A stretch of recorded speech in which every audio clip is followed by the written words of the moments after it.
Hey Anthony, this is your friend FogCityMidge coming to you from the San Francisco Bay Area. I got my hat on today because I was out at a protest against Governor Gavin Newsom, our crazy governor here in California.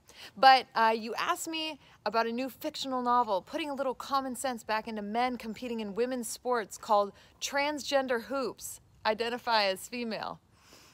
It's sold out multiple times on Amazon. This is just crazy because women's sports ain't co-ed. I don't know what's happening with that, but I do know that men should not be competing against women in women's sports.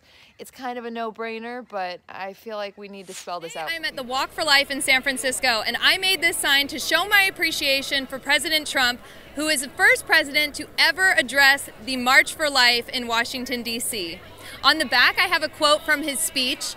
"We are here for a very simple reason, to defend the right of every child, born and unborn, to fulfill their God-given potential." And there are actually way more people here than I saw at the Women's March this year. Thank you so much, President Trump, for standing up for the unborn. So I made this sign. Let's go talk to my husband. We're Trump 2020. We voted him 2016, and I just wanted to say that not all Hispanics are against Trump. We are for Trump. And like she says, not everybody in California speaks for the Democrats. I'm just so proud to be called a Republican. I'm proud to be called American, and I'm proud to be Mexican and pro-Trump. Yes. That's right. I love a winning president, and I'm very grateful to him. And I don't think anyone should focus on personality flaws. We should focus on legislation and life, defending the right to life, defending the Constitution. You know, I've had abortions. And I've come to understand that human life, like my parents taught me, begins at conception. And I have no right to terminate another person's life. So do you have a message of support today for President Trump? The greatest modern president, probably the greatest president ever, honestly. The first president to give a speech at a pro-life march. He's the most pro-life president. I woke up from the brainwashing. I mean, I used to be a Democrat. We're Latinos, especially Marco Garcia, obviously Garcia.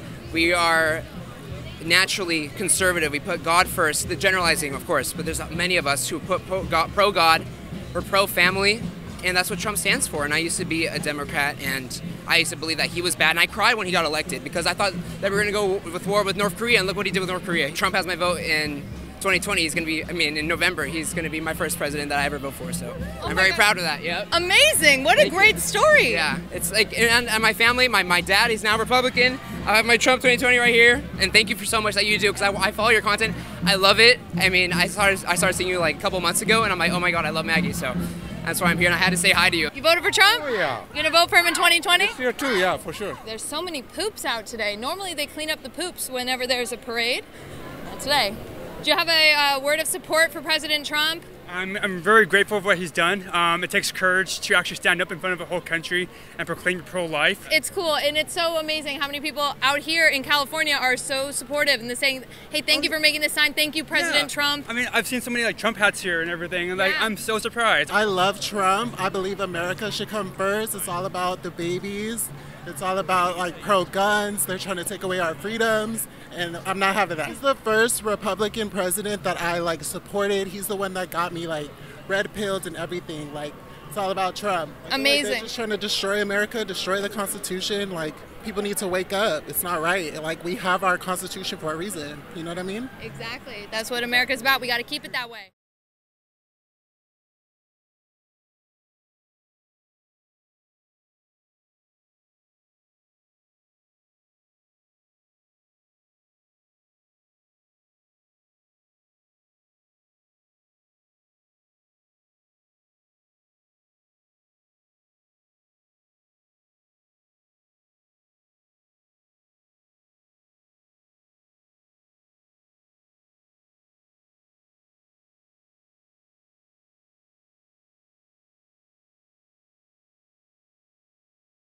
So tell us a little bit, just a little bit, no spoilers too many here, about the book. Okay. Well, it's so hard to avoid getting into it, but here's how it goes. The story's about 9 guys, high school boys, that are basically get put in a bad situation by abusive coaches. And I know you've got a kid that plays hockey, so if you've either had at some point in your life a bad coach or you've seen them in action on other teams, and us as parents, it's so hurtful and it makes you so angry. So you get to see what happens, and that's kind of what sparks this whole story. It was written really as a fictional sports novel to get your interest into it, and that's what happens in the story. That's what sparks it. These poor boys have no chance of going to college. They had these great college dreams of playing sports and earning a scholarship. Without that scholarship, they have no chance of going to college.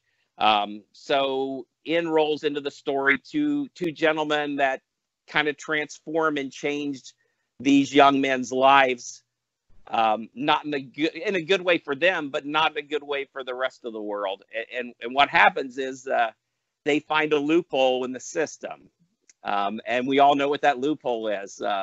It's that blind political correctness that enables you to, in 1 second, be able to say, I choose to identify as a female, and now I'm allowed to play in women's sports. I'm allowed to play against girls the next day without taking any hormones, without doing any kind of surgeries, without seeing anyone. You just selectively do it. And that's what sparks the story. These 9 boys have an event that pulls them together from 4 different high schools here in Cincinnati. I won't mess that up. You got to read it to get it. But and they move on and they have great success, and they use, as bad as it is, they end up using that political correctness and that identifying as female as like a force field for them. They're untouchable because everybody knows that the PC sledgehammer will come down on you hard if you buck up against them. So they take advantage of that.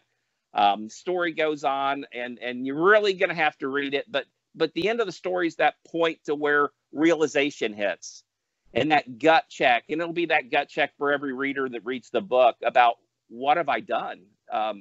Basically, in the process of doing this to help 9 boys, I've burned Title IX to the ground. I've destroyed women's sports. That's over. So that's kind of, I guess, the little spoiler alert part. That's kind of short version. Reality. Yeah. Reality. We have almost half the states now letting children do this, identify as